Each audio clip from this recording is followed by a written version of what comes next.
So what I'll do is just start out by playing the song. Typically, what I start with is my main clientele is singer songwriters, and so often these people will be, um, you know, singer songwriters with as a guitarist or maybe a piano player, and so they'll have a song written, they'll have the chords, they'll have the basic structure, they'll have the melody, of course.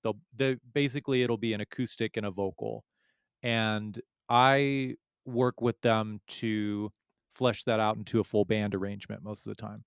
And sometimes that doesn't mean guitar, bass, drums, tambourine, keyboard. Sometimes it doesn't mean all of that, but that's a pretty standard kind of arrangement for the type of music that I work on, which is like Americana, rock, country, that kind of stuff. So we can check this out. This one's more in the alt rock category. This is a client of mine named Steffany Karback, who this is an unreleased song as of yet. She's from East Texas and has a really cool vibe. So this is kind of punk alt rock with some Americana influences. So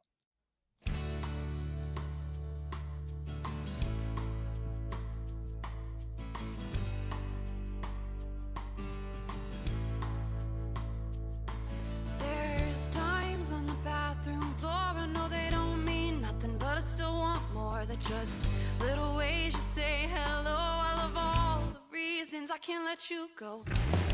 Hold the phone, I need the line. My girl will get me lined up right on time. I love too fast, I act too young. You blue jean girl, just trying to have some fun. And then a little light comes just like that. You take my hands and we throw them back. I don't know why I act this way. I guess I'm just trying to feel okay. I know I just wanna feel okay. All I want is to feel okay. I keep waking up when the sun is high, trying to find a reason I should feel alive. I don't know why I act like this. I keep doing things that make me sick, and now my mama's all worried about me because she's hearing things in her dreams. She said, I don't know why you act this way. I said, I'm just trying to feel okay. I said, I just wanna feel okay. All I want is to feel okay.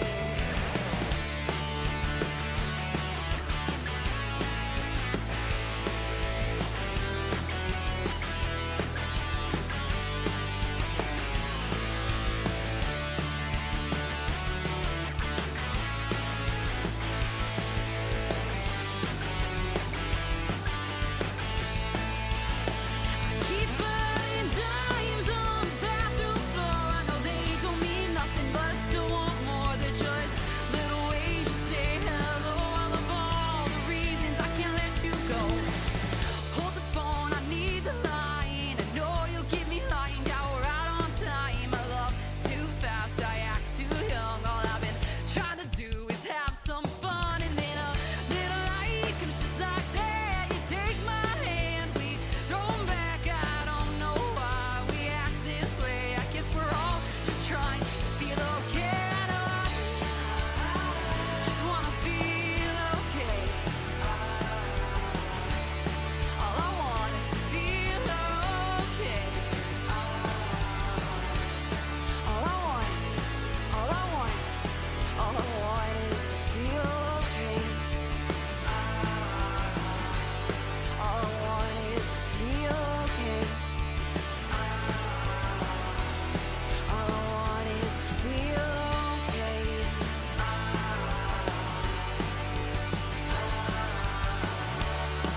All I want is to feel okay.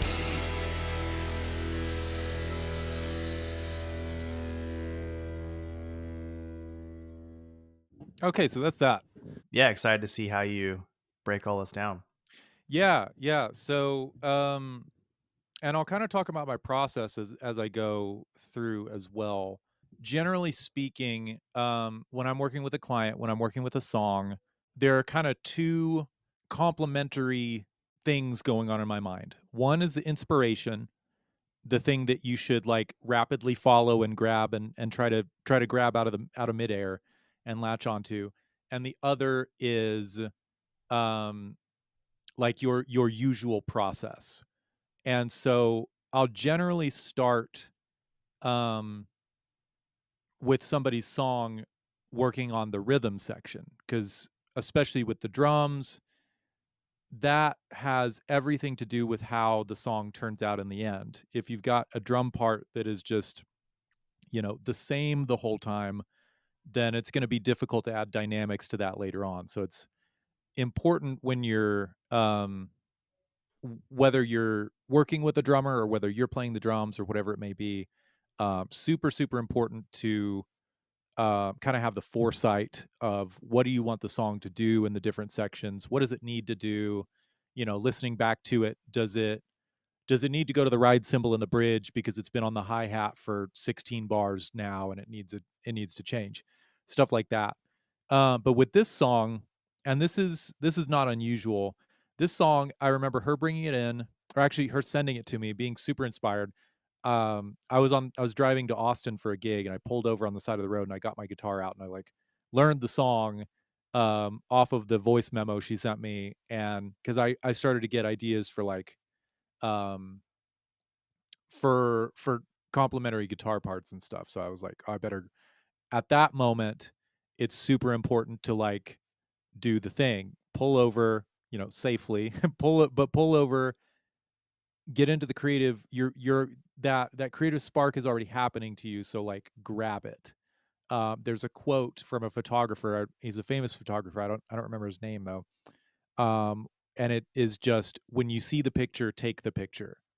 And I think about that a lot because there are a lot of times where I start to get that creative spark and I'll go, okay, well, I'll do that later. It's gone later. And this will happen to me. This used to happen to me a lot. I adjusted like with my calendar and with scheduling. People would be like, hey, can you do this day? And I would say, yeah, for sure. And then I wouldn't write it down. I wouldn't put it in the calendar and I would forget. And I live my life by my calendar. So these days, I'll have that little voice that's like, there's two, one will be like, no, just do it later. And the other one is like, you better do that right now or you'll forget.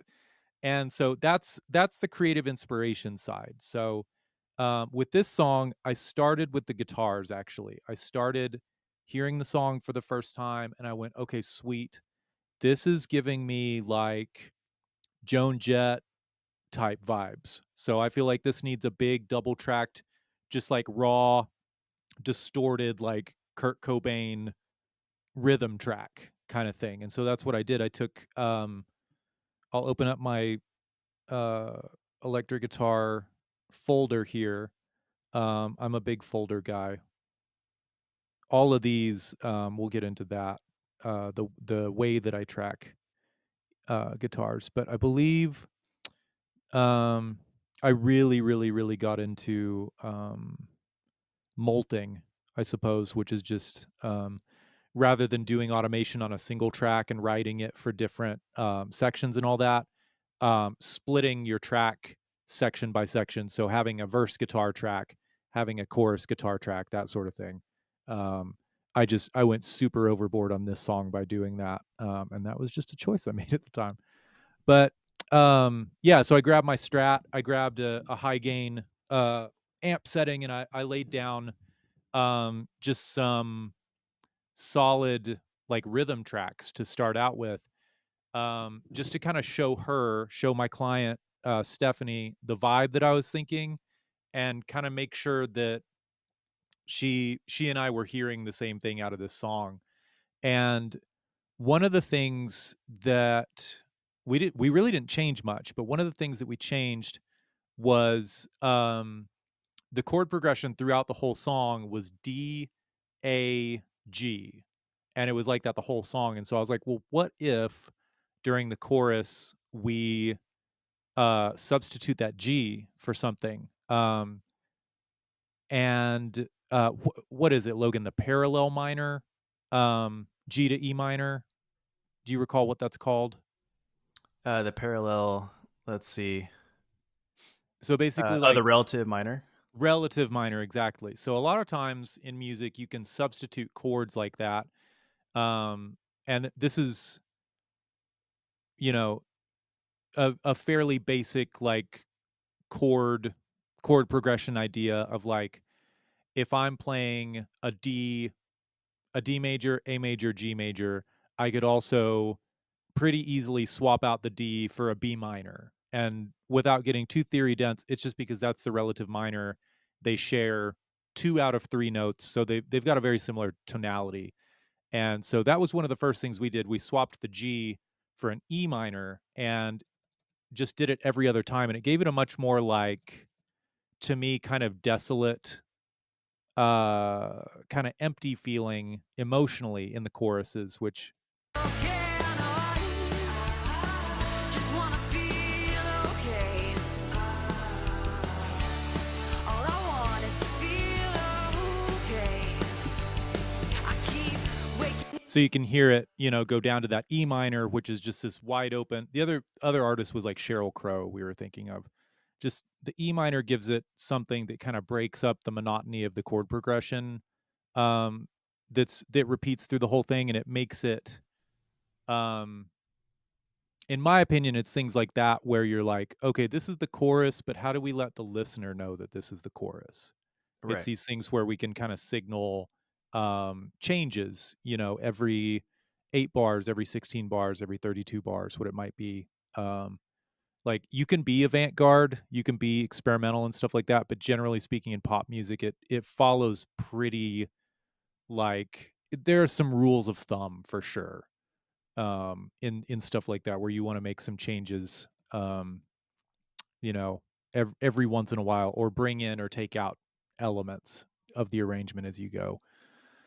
Um, so I'm gonna try to start soloing things, and I'm not sure if that is gonna translate through Muse or not. Sometimes, I hope it does. Let's see if it does. Yeah. Because there's one in particular. I'll let you know if we can't hear it. Okay, sweet. We'll go to the medium gain chorus guitars. Yeah, we can hear it. Okay, so that's soloed. Yeah. Yeah, Okay, that works. awesome. Yeah, so those are just my Strat. Um, through like a big chunky high gain thing.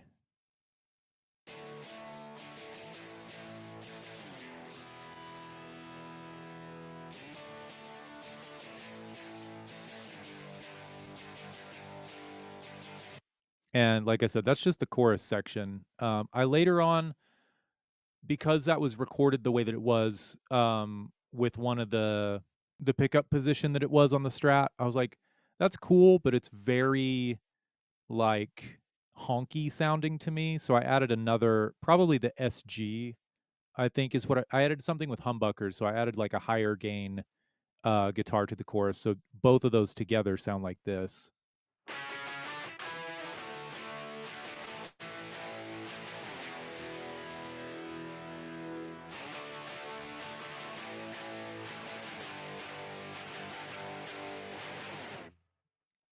And same sort of thing. Um, Also adding in just that little lead in, that da da da da da da, that sort of thing. It was like another one of those things where some sort of creative spark hits you, snatch it out of the air. You don't always have to worry about. This is another kind of what's the word? Dichotomy. Dichotomy is a great word, which is basically like um, two things that are sometimes conflicting but also complementary. So um, let's see, where was I going with that? Having that lead Like the in, two different guitars, how they yeah, complement each other. oh yeah, and just yeah, grabbing the thing that strikes you as like, hey, maybe I should try this, and Mm. the dichotomy being that, in my opinion, in my home studio, I like technically speaking, with all the equipment around me, I want to be in a place where I can record really quickly so that I don't lose that creative spark. And so it's it's a thing where, like, if you have an idea, you should record it quickly. I have a million this is the graveyard right here. Um, that is full of voice memos, gigabytes and gigabytes of them, of voice memos of just ideas that I'm like, "Ooh, I gotta remember this. Ooh, I gotta remember this," and things like that. What helps as you progress is to kinda have things set up to where have your microphones or your preamps or your interface or whatever it might be set up in a way so that when you do have that creative spark, you can record it quickly, but you can potentially record it really well in a way that can potentially make the final cut for the song. Because sometimes I find this happen with clients, a scary amount of times. We'll be doing, like, scratch tracks, and I'm like there you'll hear people say things like, "Oh, well, it's just a scratch, it doesn't really matter." That's a very dangerous mindset in my opinion, because operating that way, you will have a day where you or the artist you're working with or whoever it may be nails it. And unfortunately, you were recording with an SM57 over there, and they were singing right here, and, it sounds like this, and you're like, "Well, but that's the magic take. What do I do with that?" And you're stuck with a nightmare scenario of, like, "Do I mix that? Do I try to redo it?" Stuff like that. So, that Right. was one of those little ideas where I'm like, I've got the stuff set up. I think I hear this thing. Let me lay it down real quick," and boom, there it is. Um, some other, like, more interesting elements that we started to add, because that's all pretty rudimentary, um, in terms of, like, playing the chords on a rhythm guitar, on an electric guitar. Excuse me. And, one of the things that I like to experiment with, especially on songs that have just a standard acoustic guitar, is something called Nashville guitar, which is, actually, does anybody know what a Nashville guitar is, or Nashville tuning? I really I'm gonna take should, that as but a no. Oh. Ooh, Logan doesn't either? Oh, okay. Um, so Nashville guitar, did you Google it? no. Okay, tell us. Oh, Oh, got you. Tell oh, us all. Yeah. are you muted? Oh, here. I was good. I think I got it. Can you hear okay?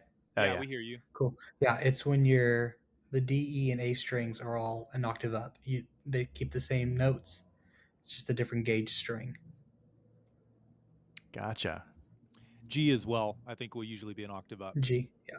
But you're absolutely correct. So, um, you can do this with acoustic or electric. I think I was introduced to it when reading about the Tom Petty album, Wildflowers, and what I read was that I think this was how I was introduced to it. What I read was that none of the 12-string guitars on that album were actually 12 strings. They were acoustic guitars with Nashville guitars layered. And so what people did was they took a standard 6-string acoustic and they just took only the high strings from a 12-string pack and put those on. And so what you get is exactly like what you said. You get an octave up, and then the high B and E are the same. They're just coupled. So those are the same as a standard acoustic. But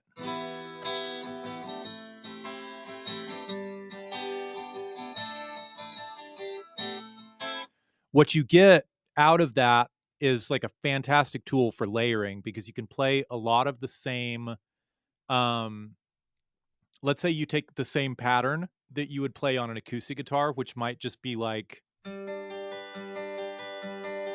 something like that where you're picking up.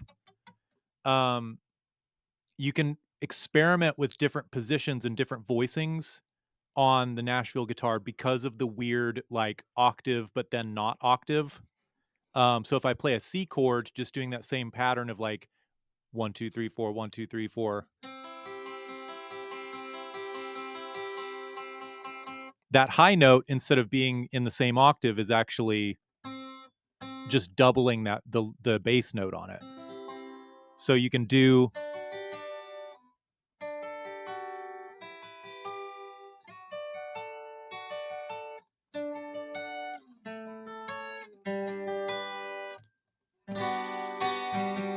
all of these standard shapes and voicings that you might play on a guitar, all of a sudden become something new because you've got the same tuning, but you've got different octaves, and it's kind of a surprise thing. So there's kind of two ways to work with that.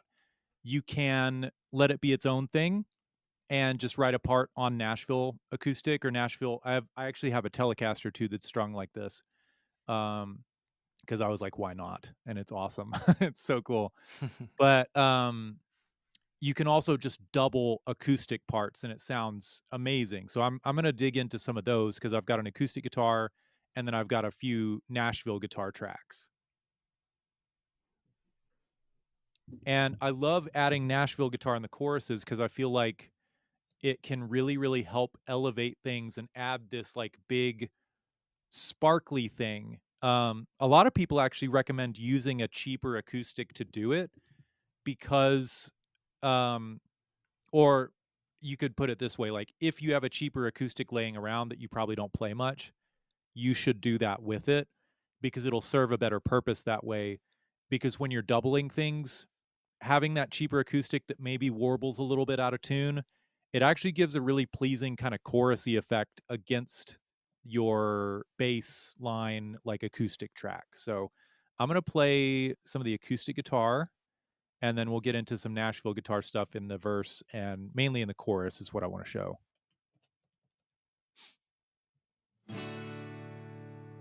And I'm going to scooch ahead actually to the verse.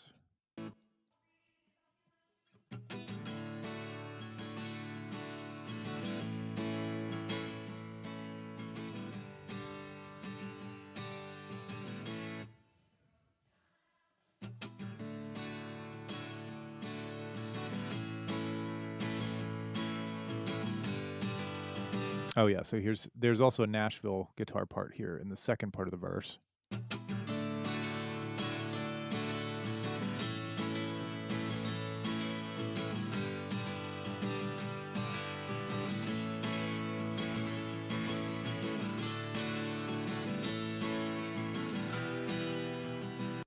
And so that's just kind of adding some extra sparkle and interest because you know, it gives you all kinds of options where now I've got a brand new thing that I can pan. Um, if I bring it in halfway through the verse like I did on this, then it can add a little bit of width and just it's another thing that can keep the listener engaged because when it's so interesting when you start off with a song like this where it's DGA the whole time and this applies to everything from the vocal to the way the guitar is played to the chord progression. You know, I'm a firm believer in the best songs can be boiled down to guitar and vocal or piano and vocal, things like that. And so I love hearing things in their raw form and working on them a little bit that way and trying to kind of bubble up some ideas as I do that.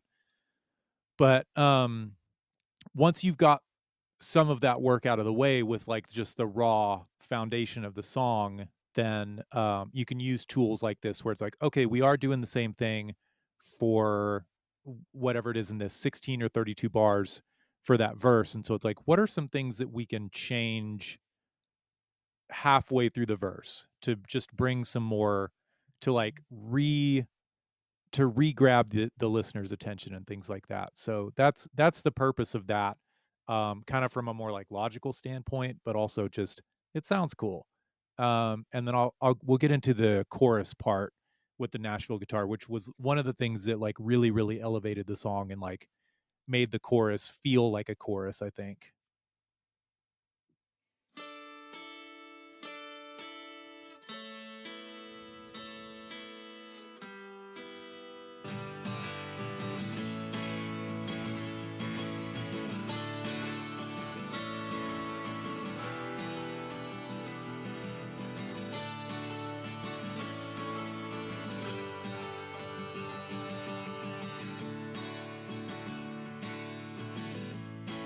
And that's just almost like a counter melody against the vocal where it's a simple picking part that just follows that chord progression. But oftentimes in a chorus, if you've got all these chunky, like consistent or like constant rhythm elements that are da da da da da da da. It's nice to add something that, as you've got this ball of tension kind of building up in the verses, maybe you're palm muting, maybe you're digging in a little bit more to release that in the chorus. It's why oftentimes you'll hear even just something as simple as being on the drums, switching from a closed hi-hat over to a ringy, washy ride cymbal is just, it opens things up and kind of brings something new. And so that was my thinking with that part, was just that I wanted something that kind of, again, this, it's like abstract versus logical. I wanted something that felt like night night star, like the night sky stars sparkling above the song, if that makes sense. And she was also, she's a Taylor Swift fan, so I was like, this is going to be great. This is going to be like a sparkly, just something to add a little bit of magic to like an otherwise very punk rock song. I think oftentimes those like contrasting elements can really, really work well together. And I did a similar thing just through the uh, solo and the bridge and everything.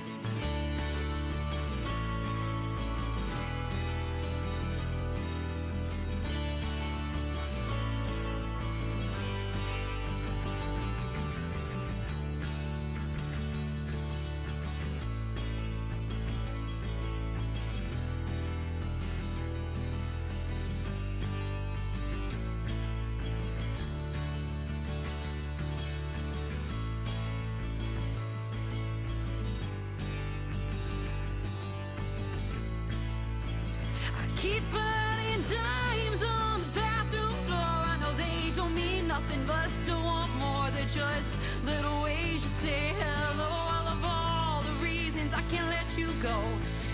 Hold the phone, I need the line. I know you'll get me lying down right on to. And then again, like as all of that tension and like aggression and like like anger has built up in this song, a night like there's 3 verses in the song, so it kind of relaxes and opens back up for verse 3. So it's not all of this stuff can necessarily happen from the top down as you're thinking about it. Sometimes it's as you work through the song from start to finish, you go like, well, I've already done this twice. What's another trick I can think of to kind of utilize? And you'll start to pick up on what I would almost call like tropes of songwriting, like things that happen over and over and over again. Like the drop chorus. You know, you play a big ascending bridge that soars like even higher than the second chorus does, and then the band, you know, just slips away and it's nothing but a vocal and a piano or something all of the sudden. And it's things like that where again, you can learn that type of thing from listening to music. You can learn these tricks and things from like watching YouTube videos, but I feel like until you really start to dig in and just through trial and error kind of mess around with this stuff and do it wrong, you know, and not be afraid to do it wrong many, many, many times just to figure out what works for you. Um, you know, that's how you really, really learn, I think, like taste and your own personal character and touch that you can add to things. Cause I think generally speaking, at least as we're talking about sort of the whole pop music sphere, which can include everything from, you know, Taylor Swift to Metallica to Pantera and like everything that is like, you know, recognizable as music. There are some rules of thumb. There are some sort of like objective standards that people go with. Um, and it's one of those things where like the cliche is like to learn the rules so that you can break them, basically. So spend lots and lots and lots of time learning those rules, listening to what especially what's being done in mainstream pop, because like it or not, people listen to mainstream pop for the same reason that they go to Chili's, and that's because it's delicious. You know, people that go to Chili's aren't like, well, I want a healthy option, I want it to be ethically sourced, I want it, it's not these things, it's that it's delicious. And it's the same thing, like, I'm not listening to Ariana Grande when I'm in, like, an insightful mood, right? It's my reptile brain taking over and being like, "I want something fun and kinda sexy and, like, I just wanna feel good," right? Right. And Yeah. so I think that a beautiful thing can happen when you're kind of marrying those two, like what just feels good and I don't know how to explain it and I don't really even think that I should. And then also like logically, why am I doing this thing? If that makes sense. Yeah, totally. Um at this point, and we can keep going after this and stuff, but I would totally be down to do some Q&A just to, break up my ramblings and stuff through the song and all that. I feel like I've shared a pretty big chunk and uh some morsels, some nuggets with you guys, and just kind of my workflow and the way that I think about things. So I would love to hear from other people and any questions or comments or Yeah. um don't make fun of my unclean Pro Tools session, that's all. No, no, My I like untidiness. folders. Yeah, I'm a folders are folder great. guy too. Yeah.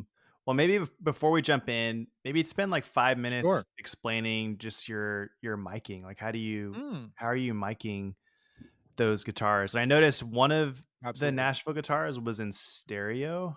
Did you record that in stereo? Hopefully. Yes, I did. Let's look at that. Yeah, that one. Um, okay, so actually, so that is actually a great question. I'm pretty sure this is just double tracked. So, likely what I did is single mic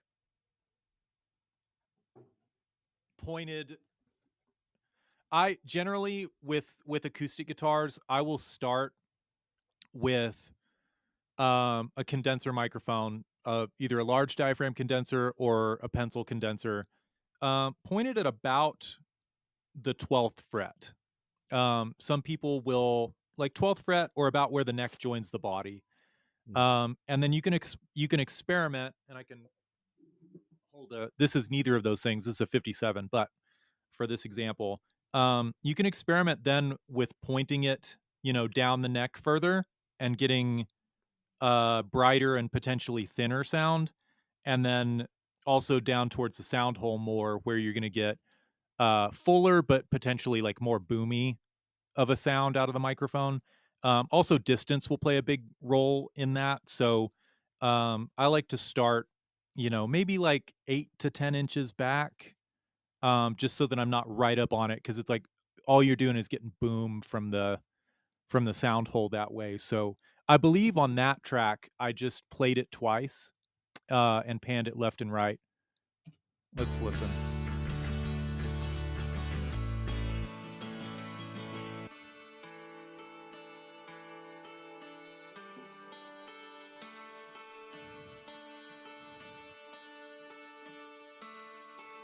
Also, here's another thing along the lines of like learn the rules so that you can break them. Um, Everybody teaches you to not put spatial effects like reverb, delay, things like that on the track. Sometimes I totally do that if there's something I want to wash out, Mhm. because they give you a mix knob on these plugins for a reason. So sometimes if I have an instrument that I recorded, I'm in a small room, so most of the name of the game for me is like not having room ambience, more like taking the room out of the equation and getting as dry of a sound as I can, as dry and direct. And so sometimes I'll put like a room reverb directly on a track and just dial it in like whatever just gets me there. Some 5%. 5%. 50% is a lot. So that was very much with trying to push back and kind of make more of a washy sound with this. But it's one of those things where like everybody tells you not to do that, but sometimes you should do it. And I think, let's see. I think that reverb may be frozen or printed at this point. Let's see. Yeah, it is. So we're stuck with the reverb. But yeah, I believe that's just uh double tracked. So I just played it twice. I'm pretty sure. I'm Okay, pretty sure. cool. I like the washed out reverb sound for those guitars. Sounds great. Yeah, I like it a lot. I like it a lot. Um One of my other favorite this might be when I have the time and, when I'm thinking about it, um, one of my favorite mic techniques for acoustic guitar, if I'm just gonna have a rhythm acoustic kinda playing the whole song, is actually to do mid-side, and, has anybody done mid-side before or bloom line? They're different, but I'm aware of what it is, but I actually haven't really done it very much. But you could go into how you yeah, do let it. me let me grab one of my, stereo mic pairs. Okay, so mid-side, um, is a really, really cool mic technique because you get the potential for an extremely wide stereo image, but you also get perfect mono compatibility. So, unlike when you're working with like a spaced pair and you want to check back and forth stereo versus mono, because I don't know if you've ever, stereo tracked something or put up drum overheads or just gotten some drum tracks from somebody. They sound amazing. Or if you've worked with like a stereo widener and you've put it on your guitar tracks or your drum tracks and you widen stuff and you're like, "Oh my gosh, this sounds amazing." And then you listen to it in the car or you listen to it on the phone and you're like, "Where did it go? What happened?" It's because the principle that those things work based off of, you can only push it so far before it starts to cancel out itself when collapsed to mono. So systems like your phone when you listen to it. Some phones actually do stereo now, but generally speaking, you kind of think of them in mono. But anyways, so mid side is awesome. What you do is you take some people will take a matched pair, or just microphones that can do the thing that I'm about to tell you about, which is you'll have one microphone set up pointed at what you want to record, basically. So let's say, I've got this set up pointed at about the 12th fret on my guitar. I like doing this on acoustic guitar, like I said. You'll take your other microphone and turn it 90 degrees. So you get like, they'll be perpendicular to each other. And this one you'll want to have set to figure eight. So you need a microphone that you can switch the pickup pattern on. So on this, I'd switch it over to figure eight. And so what that's doing is it's picking up this side of the capsule and this side of the capsule.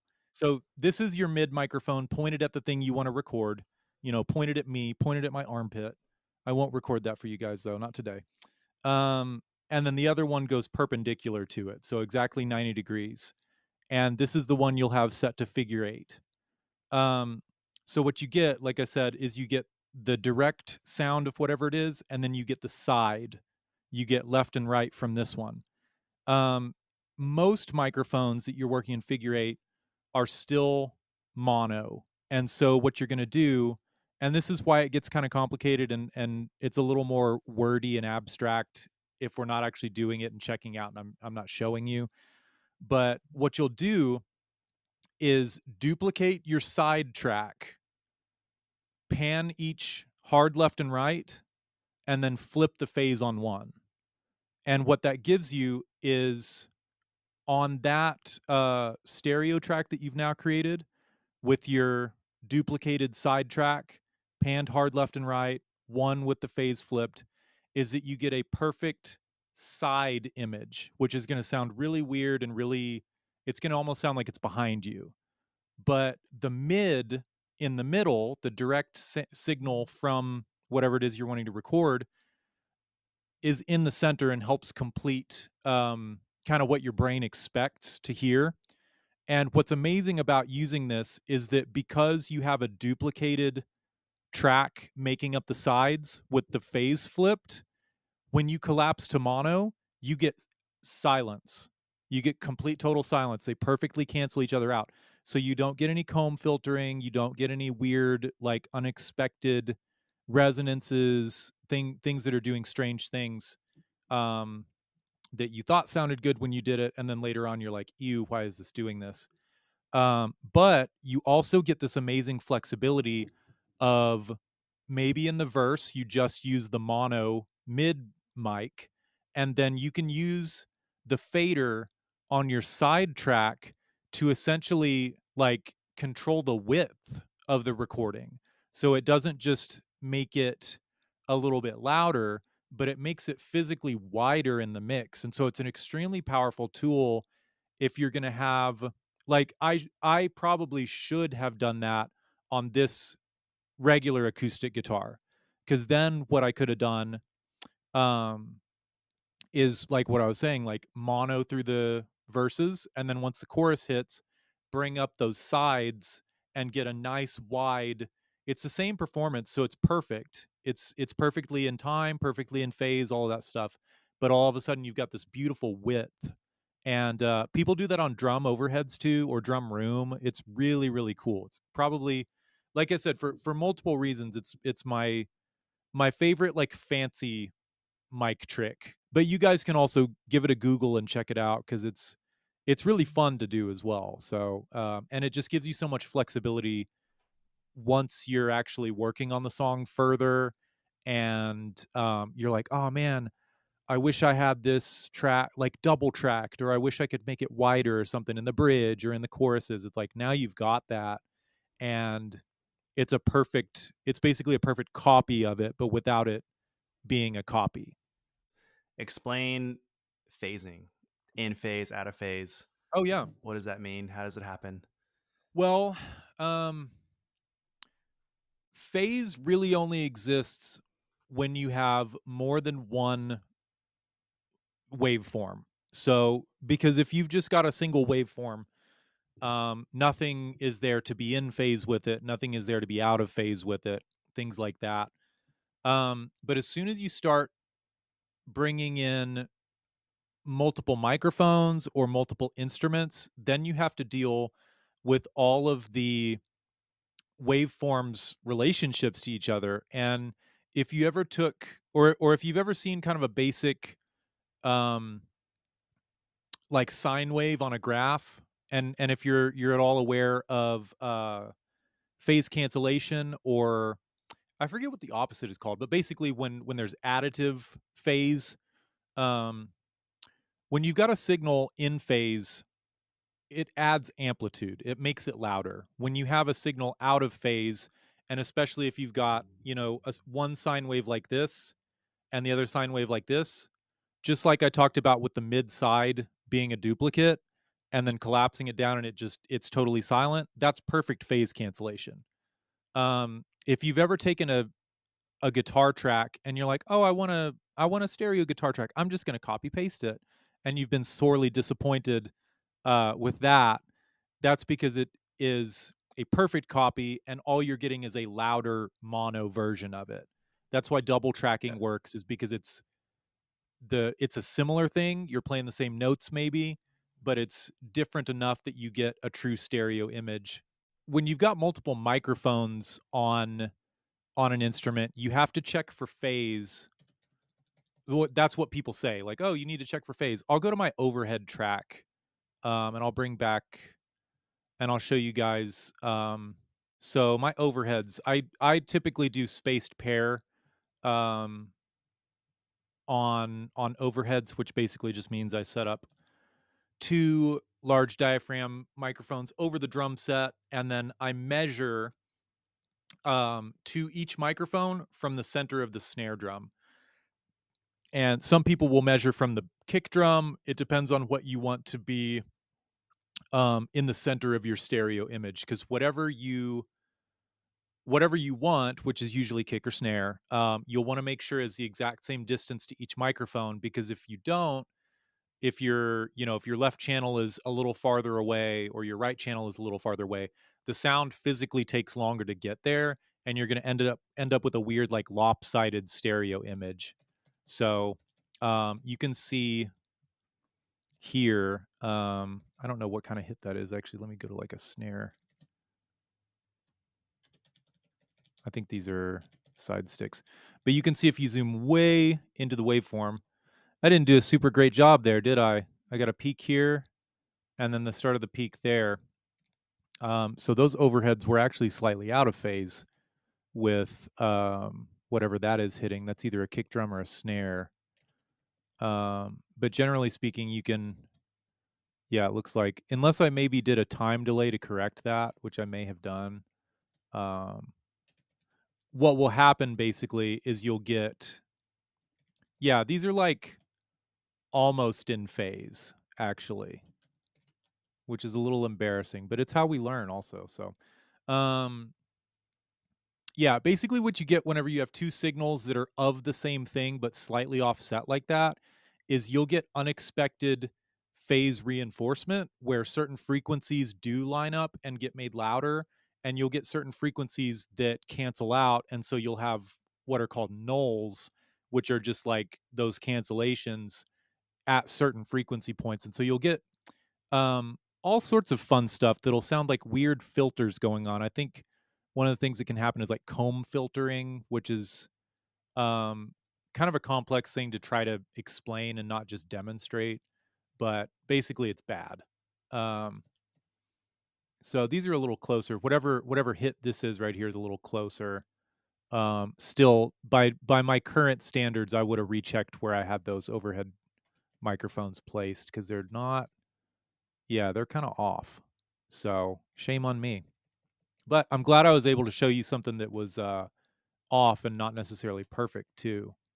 So it's not all bad. Yeah, yeah. No, that's good to see. It's good just to yeah, it's good just to look at it, honestly. That's the best way to really Yeah. understand it. And then if you go to something else, like I said, I'm pretty sure I just double tracked. Um, that's crazy. Yeah, I'm pretty sure I just double tracked. Sorry, this Nashville guitar part. But if you look at these, I'm playing the same notes, and so you can tell the waveforms are slightly different, but the notes are actually pretty much in phase. And I made sure to that happens whenever you're playing really well in time, when you're not moving the microphone, things like that, and playing the same sort of stuff. Sometimes you might have to go through some guitar tracks and actually like scooch a note over here and there. Um, you can listen for this. I'm a big proponent of just doing it by listening, not doing it so much by sight. But if you're listening to your guitar tracks or something and it's like um all of a sudden one note just kind of disappears or is like quieter than another, it's a good idea to go in and check the phase and make sure that time wise they're not like way off from each other, because what Mhm. can happen is like we were talking about, if they're a little off, you might have some unexpected cancellations and you can end up stuff can end up getting buried in the mix, even though you can mute something and you're like, oh my gosh, there it is. And then the moment you turn the bass back on or you turn the drums back on, it seems like it gets really really buried. That has to do with phase as well. That's about as advanced as my knowledge on it gets, which is like a pretty solid understanding of it, but it's always a thing. Like your relationship between instruments, between tracks, all of that, it's always a thing that you've got to contend with and like be really intentional about. What plugin are you using to flip the phase? I know a lot of plugins have that little switch, like the SSL channel strip and Mhm. things like that. But Um, yeah, usually what I would do is, let's say these were out of phase. What I'll usually do is split that stereo track into a mono track, which this this started as 2 mono tracks, so it's, same difference. I'll just use the stock EQ. In fact, I can render it. I'll use the stock EQ, um, and literally just take that, hit the phase. I don't Can you guys see the plugin open? yeah, Okay, good. Sometimes windows don't show up on Muse. Yeah, so I'll just hit the polarity reverse switch, and then I can hit render. And if I do that and then zoom back in, you can see, uh, yeah. So see now, let's see. We'll find a good spot. Yeah, now you see on one track where we've got a peak, on the other track we've got a valley, and so these would, even though they're complex, nothing is just a sine wave unless you're playing a sine synthesizer. So guitars, even voices, drums, everything is gonna be, like, harmonically complex, but if I saw that, and I'll play it here in a second, that's something that I would, call out of phase because 'cause they're directly, how would you do that? Yeah, they're directly conflicting. I can't quite do it with my hands, but you get it. You on one, you have a peak, Yeah. and then on the other, you have the valley. Yeah, Oh, it's a and I I may understand or what may you not be able to let me see if I can just turn those into coming out of the main output. Let's see.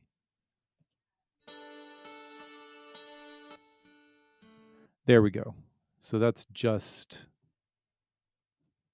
so I'll pull up that same plugin just on the track, which again, just a stock EQ, just anything that has a little polarity reverse switch. And then I'll do that in real time while we listen. And actually, rather than having them panned, I'm going to put them straight down the middle so we can hear. So this is out of phase. And then let's flip it.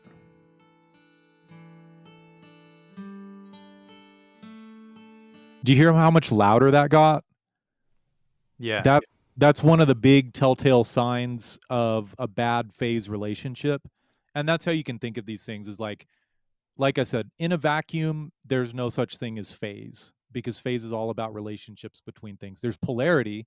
Polarity can be positive or negative, but phase is all about relationships, at least how I understand it.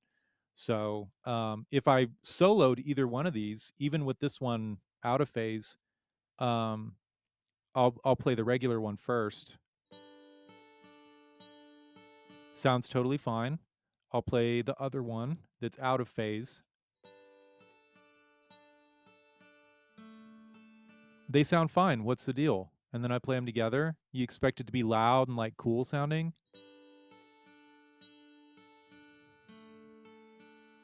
It really didn't get any louder, and I'm sensing something kind of strange happening in the high mids that I'm not loving.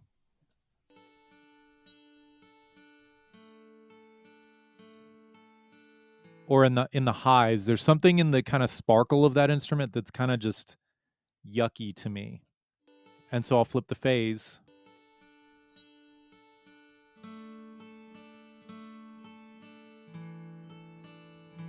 And that sounds like the instrument that I recorded. So a lot of time, if you're not sure, because people will, I'm one of these people. People will often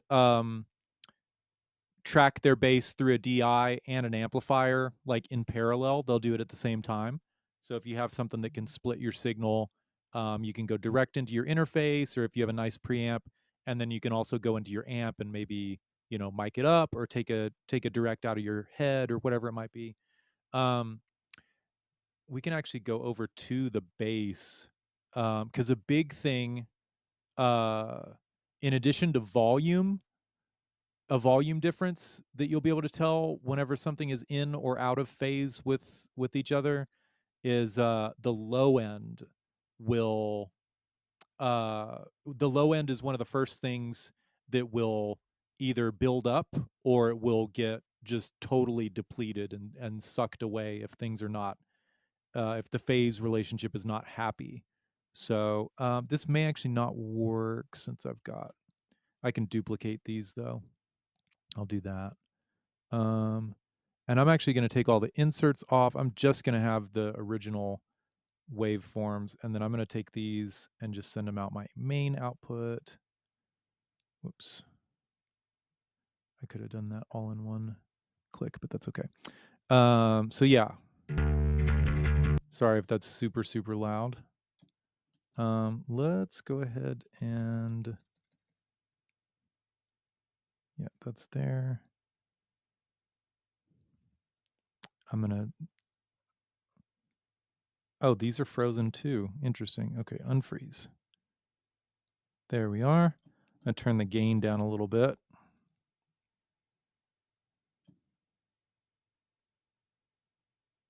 Go to like minus 12. 11.9 is close enough for me. Okay, so now we've got some bass tracks. And like I was talking about, I've got one that is the DI bass. I'll go to a more fun part of the song.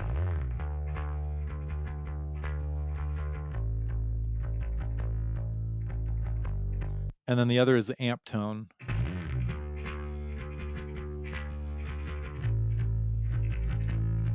So I'm going to go ahead and zoom into these and see what things look like. Sometimes it's kind of hard to tell with like really harmonically saturated tracks like a bass where you can barely tell where the notes start and stuff. Um, but if I just pick a random peak, what are we getting here? It's kind of suspicious. Things could be okay, things might be a little wonky. On these tracks I ended up using a plugin called Auto Align, which is super amazing for time aligning everything. I use that really, really often. You can actually see um, in these frozen tracks, the waveforms are printed through Auto Align. And so, unlike down here, where the waveforms are like, every once in a while things kind of line up, you look at these, the dark green here,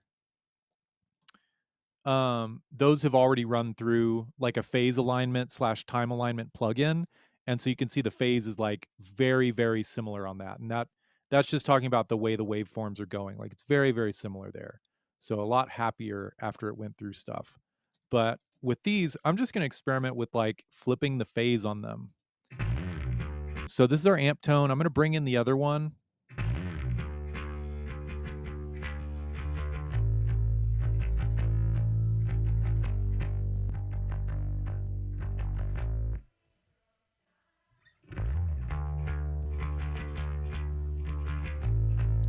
So you can hear like it's just different when I bring in the other one. It I would expect it to get a little louder, and it does, but it's striking me as like maybe things aren't super happy with one another, because I also feel like I'm losing a little bit of low end when I bring in like the DI has crazy low end, and then the amp on its own I feel like has good low end too, but when I play them together, it kind of shifts where that resonance is happening. And so that's why I use things like Auto Align, which that's a whole other thing. But just for fun, there's a couple things we can do. One is flipping the phase.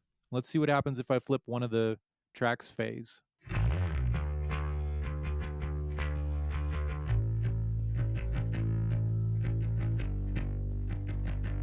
So we kind of lost those high mids, and something down low got weird and resonant.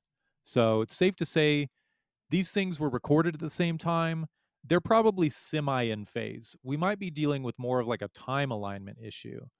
And so that's again where plugins like Auto Align help a ton. But you can also use, there should be some stock plugins that you can mess around with. Even just a delay plugin. Pro Tools has something called Time Adjustment. Um, yeah, Time Adjuster, which just delays things in samples.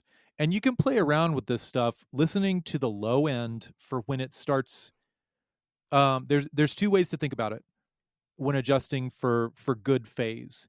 You can change the alignment of the tracks until things sound the worst, and then flip the phase on one, or you can just play around with the relationship until they sound the best and leave it alone. Gotcha. That's awesome, man. That's super helpful. So you can get some really bad results from delaying and time adjusting things.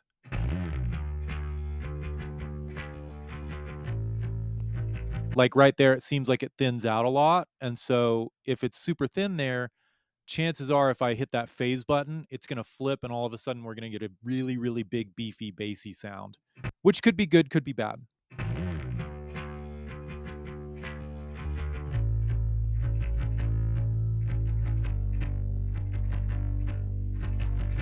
But it's nice to hear that the low end is there, because then at least I have it.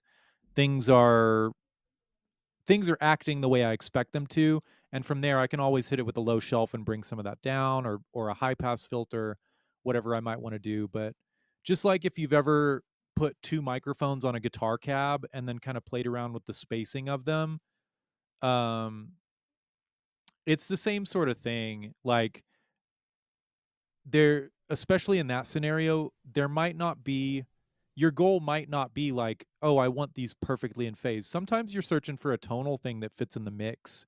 Um, that's usually different than when you're like miking up a bass cab and taking a DI, or miking up an acoustic guitar, or miking up a drum set, where you are usually looking for like in phase. I want them happy. I want them the same left and right so that I get a nice stereo image. It just kind of depends on the goals that you have, because changing the phase relationship can also change the tone of it. So that can just be subjective, you know. Yeah. Sometimes there's right and wrong, like with stereo overheads on a drum set, and sometimes with like a guitar cab, there's just taste, there's just flavors, there's just different tones you can pull out of it. So it kind of depends. Yeah. Yeah.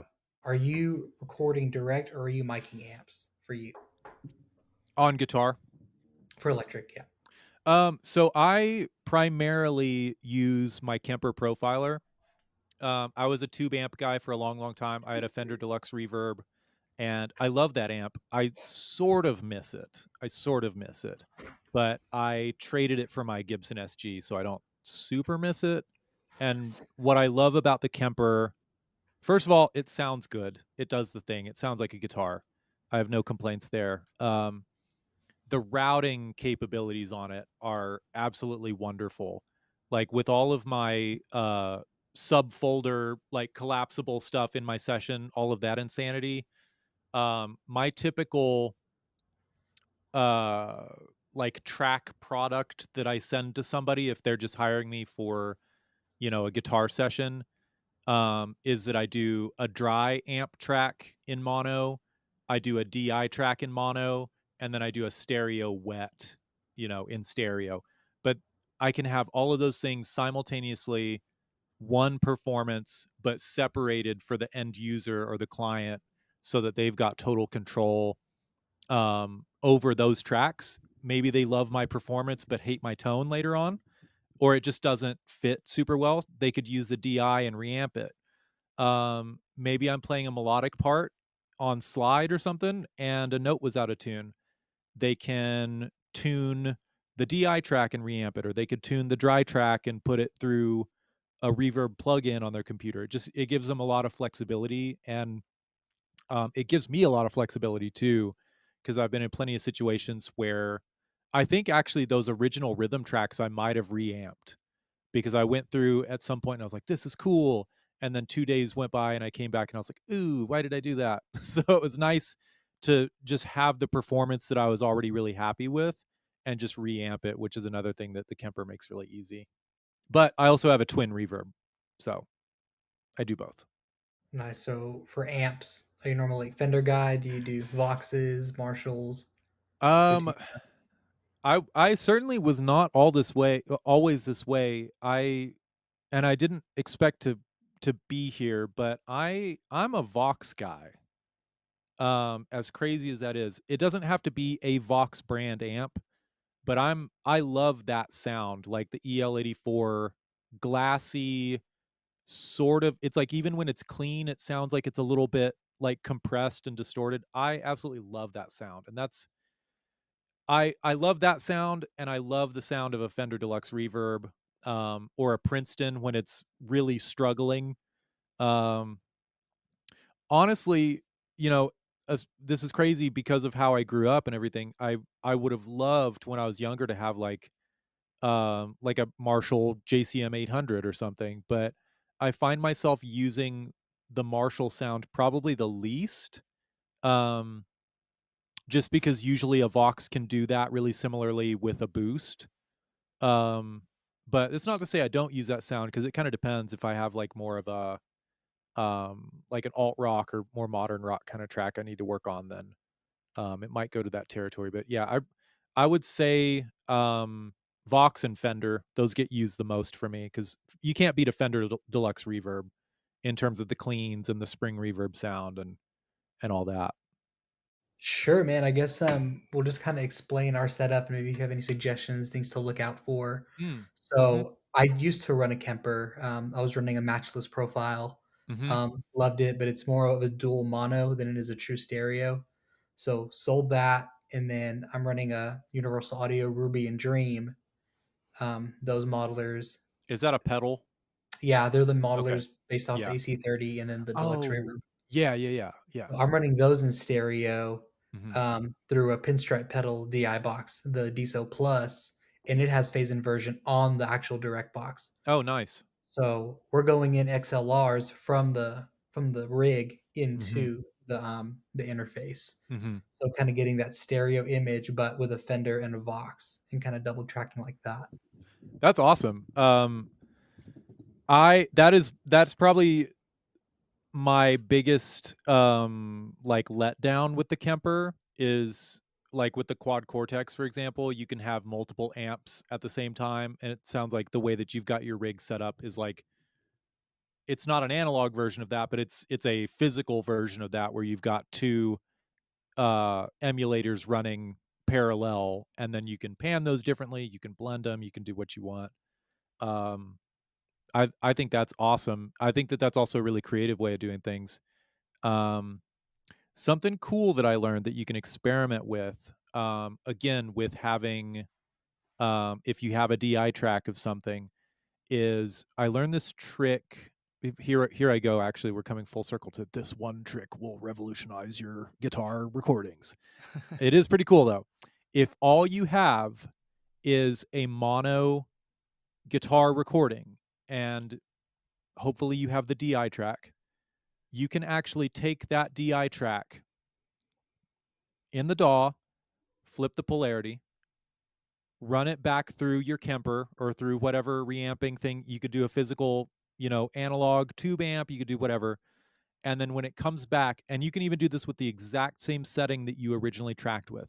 When it comes back in, flip the phase back, and you will get a pretty good stereo image out of that. It's fascinating. Wow, just from I the same track. Same track. And it's different, of course, than just running the same track through and then bringing it back. You won't get as big of a spread. You'll get a little bit of difference because it's running it through, tubes or an emulation again.